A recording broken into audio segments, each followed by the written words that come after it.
ایک دن تمہارے پاس وہ سب ہوگا جسے پانے کی امید میں تم اتنی دعائیں کرتے ہو، راتوں کو اٹھتے ہو۔ اللہ تمہیں وہ سب کچھ دے گا جس کی تم تمنا کرتے ہو۔ تمہارا انتظار ضائع نہیں جائے گا۔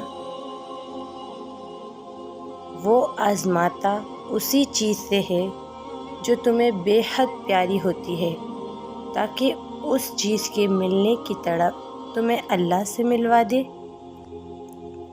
شکر کرو اس غم کا جس نے تمہیں خدا والا بنا دیا۔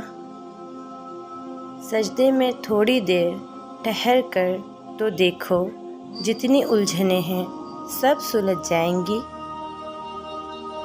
اور اللہ جب کسی کو معاف کرتا ہے تو اسے نماز کی توفیق بھی دے دیتا ہے۔ نماز کو محبت سمجھ کے ادا کرو گے تو اللہ پاک اگلی نماز کے لیے تمہیں خود کھڑا کر دے گا۔ صبر کریں اور اللہ پر چھوڑ دیں۔ جتنی مشکل آزمائش ہوتی ہے، صبر کے صلے بھی اتنے ہی خوبصورت ہوتے ہیں۔ بس تھوڑا سا صبر کرو، ان مقرر کردہ آزمائشوں کے بعد آپ کی چاہت سے آپ کو نواز دیا جائے گا۔ ہار نہ مانو، دعا کرو، انشاءاللہ اس بار تمہاری سب دعائیں قبول ہوں گی۔ یہ زبان پہ دعاؤں کا آنا بلا وجہ تو نہیں، تم بس اللہ پہ یقین سے مانگو، تمہارا اللہ دعاؤں کو قبول کرنے والا ہے۔ تھکے ہوئے دلوں سے کہہ دو کہ اللہ موجود ہے۔ اگر تم کافی عرصے سے دعا مانگ رہے ہو اور ابھی تک قبول نہیں ہوئی تو پریشان نہ ہو، کیونکہ اللہ کی طرف سے یہ دیری تمہارے لیے معجزات کا پہاڑ لے کر آئے گی۔ اس نے سجدے میں دھیمی آواز میں کہا، میرے اللہ، میں رائے گاہ جا رہا ہوں، مجھے ضائع مت ہونے دینا۔ پھر اللہ کی طرف سورۃ الضحیٰ سے جواب آیا، تمہارے رب نے تمہیں ہرگز نہیں چھوڑا اور نہ ناراض ہوا۔ جانو کہ ان قریب تمہارا رب تمہیں اتنا دے گا کہ تم خوش ہو جاؤ گے۔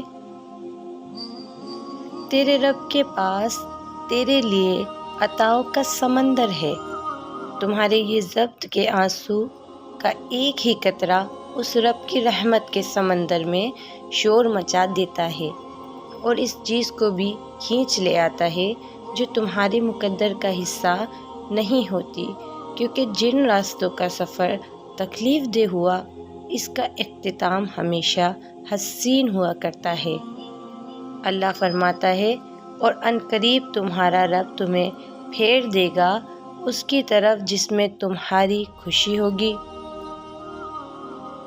دعائیں نصیب سے نہیں بلکہ نصیب دعاؤں سے بدلتا ہے۔ تم اتنے یقین سے مانگو کہ تمہارے یقین کے بعد کہانی معجزوں کی لکھی جائے۔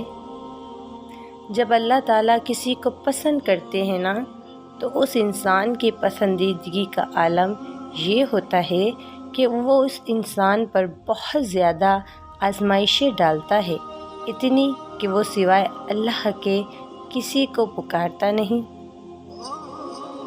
تم تب بھی دعا کرتے رہنا جب تمہارے پاس قبولیت کی کوئی بھی وجہ باقی نہ رہے، کیونکہ بے بس صرف تم ہو، اللہ نہیں۔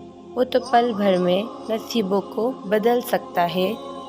مشکل وقت میں ہمیشہ دعا مانگا کرو، کیونکہ جہاں انسان کا حوصلہ ختم ہوتا ہے، وہاں سے اللہ پاک کی رحمت شروع ہوتی ہے۔ یا اللہ، مجھے بس اتنا بدل دے جتنا میں تجھے پسند آ جاؤں۔ اپنے لیے بہتری کی دعا مانگو اور باقی سب فیصلے اللہ پر چھوڑ دو۔ اللہ تم سے محبت کرتا ہے، وہ کبھی تمہارا برا نہیں چاہے گا۔ تہجد کی توفیق مل جانا ہی اس کی اور اس میں مانگی جانے والی دعاؤں پر قبولیت کی نشانی ہے۔ جب یقین کا رشتہ اللہ تعالیٰ سے جڑ جاتا ہے تو وہ اپنے بندوں کو کبھی مایوس نہیں کرتا۔ انسان کہتا ہے کہ آخر کب تک یہ بے بسی میرا نصیب ہے؟ اللہ پاک فرماتے ہیں تیار ہو جاؤ، بس میری مدد بہت قریب ہے۔ ہو سکتا ہے کہ اللہ نے تمہیں ہر طرف سے اکیلا کر کے اپنے ساتھ دوستی کا موقع دینا ہو۔